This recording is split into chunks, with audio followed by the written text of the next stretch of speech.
Hi, it's Mick. Hey, Mick, it's Justin. I know that New York has been home to you for a good part of your life, but you're originally from the South, I think. So, how old were you when you moved to New York and started out Oh, I, there? I moved here. I moved to New York as a child. I'm from originally born in Wake County, North Carolina. Okay. But I spent a lot of summers and a lot of family time. So definitely South is in my blood. What were your career aspirations as a teenager and a young adult in New York? Well, I was academically, I was really good in math and sciences. So I went to Brooklyn Tech as a high school, and I was originally going to study aeronautical engineering. That was going Oh, to be that's what I was going to be, an aeronautical engineer. oh, cool. But I was in bands from the time I was like 10 or 11, playing like when I was that young, we basically played like bars, and we were like the floor show for the main.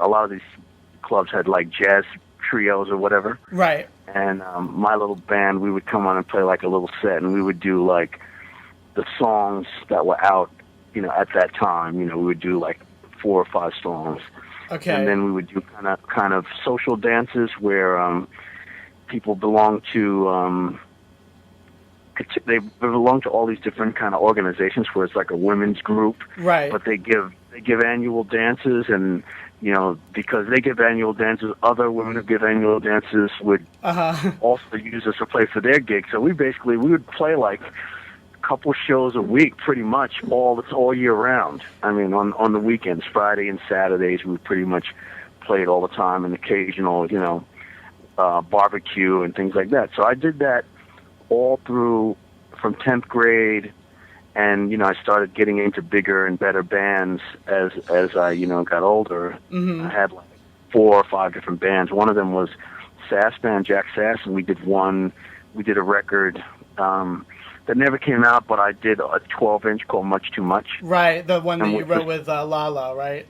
Yeah, Lala was in the band. Actually, Lala was in most of my bands from the time I was about four. I met her, I think I was 14, Uh huh. and she came from East Elmhurst to play keyboards and sing in a band I was in, and we kind of formed a partnership from there. And we were always, kind of the band leaders, and we put bands together, and she had been playing, I guess, in church or something, and she came to the attention of, I think, the drummer in the band, and then she came and auditioned, and we just became, fast friends. And the Jack Sass band. I mean, of course, I wasn't there to see it, but from the pictures I've seen, you guys had a pretty wild visual image going on, and you did some real funky music to go with it. So, was Yeah, that it was. like, were you the leader of that band, or what was the name Jack Sass Well, originating from? actually, we kind of Lala and I we were kind of scouted from another band to be in Jack Sass. Uh huh. That's kind of how it happened. We were prior to that, we were in a band with a horn section, and Uh huh. some of the guys were from Brooklyn. It was like it was kind of like a Tower Power kind of band, Okay. a Yeah. real funk band, but with vocals. Right. It was a great band, but it was just too many guys. They Uh were coming huh. from Brooklyn. They were coming from Queen. It was just too much to keep it going. Too So much luggage. Jack Sass, Jack Sass was kind of a well-known band in our area, and they were kind of more known for doing like their version of rock, and that's what Lala and I were into. We were really into like rock bands, like Rare Earth and Well. Uh huh. yeah, that's what we were really into, to be honest. So Yeah, it surprised me when I found out about that because having been familiar for a while with Much Too Much, which was a real smooth sounding commercial type of R&B song, you yeah, know, well, see, and what happened was I thought I was working at the time that I did that. I had been working with this guy Fred Petrus, who had Little Macho Music, right, and they right. had Change and BB&Q Band and all these kind of Italian smooth soul chicish kind of bands. Yeah, yeah. And also at that time, like Steve Arrington and Slave were really popular. So it was kind of like all those influences, being involved in all those records, and they were getting deals. I was like, let me try to do something that can actually get out and get on the radio instead of like trying to relive Flying the Family Oh, Stone. right, right. Something marketable.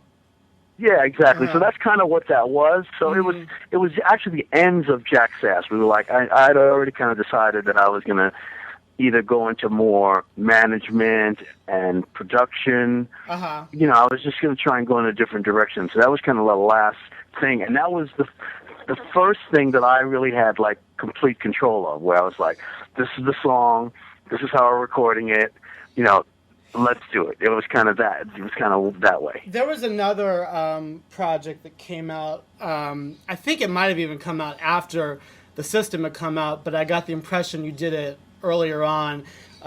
It was under the name of Flowchart, and Oh yeah. you sang on like 3 or 4 songs on that album. And I noticed that they had listed on the label the alias of like Platinum Disco Teenagers, and I wasn't even sure because I don't even think they said in the credits, at least of the reissue of Yeah, it, if you they wrote those what that songs or what it was or anything. yeah what that was. It was like I worked with those.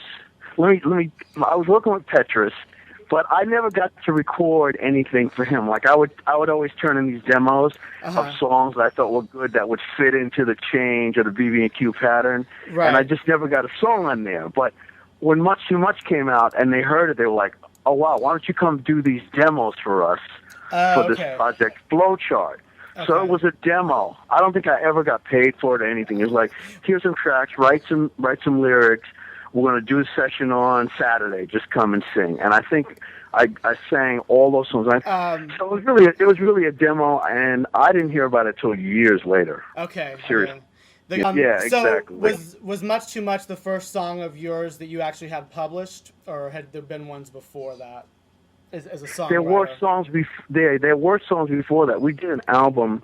Actually, I just did a deal with Funky Town Grooves to release like a Jack Sass Yeah, the Satisfied. CD. And no, it's Sassified. Yeah, Yeah, Satisfied. Yeah. that contains songs that we did prior to Much Too Much, and Right. then all of them were actually prior, and some of them were things we did live recording, some of them we did in the studio in Long Island, but it was kind of a compilation of all the tunes that Sass ever recorded that Okay. that were decent sounding recordings.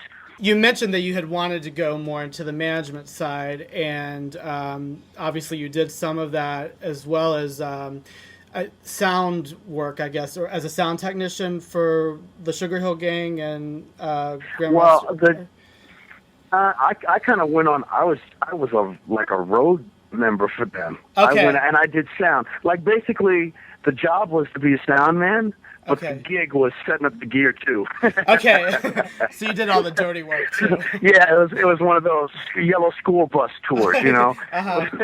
It was actually it was like my first real tour, and it was before Little Macho. It was like right at the end of Sass, before Little Macho, kind of right in that summer. It was like summer camp basically. Uh-huh. And I did that. And their record, I don't know what year it was, but both of their records were hot. And in fact, Grandmaster Flash's record started to eclipse Sugar Hill Gang, and I was out there during that tension where Okay. Sugar Hill Grandmaster Flash thought he should be headlining, and Sugar Hill Gang should be opening for them. And also the girl, God, what's her name?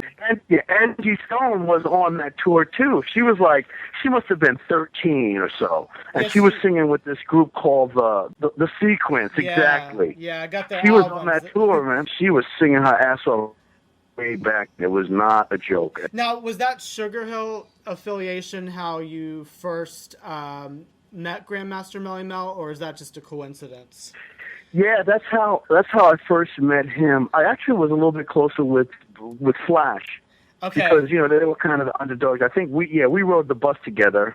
Uh-huh. You and Melly Flash. Mel.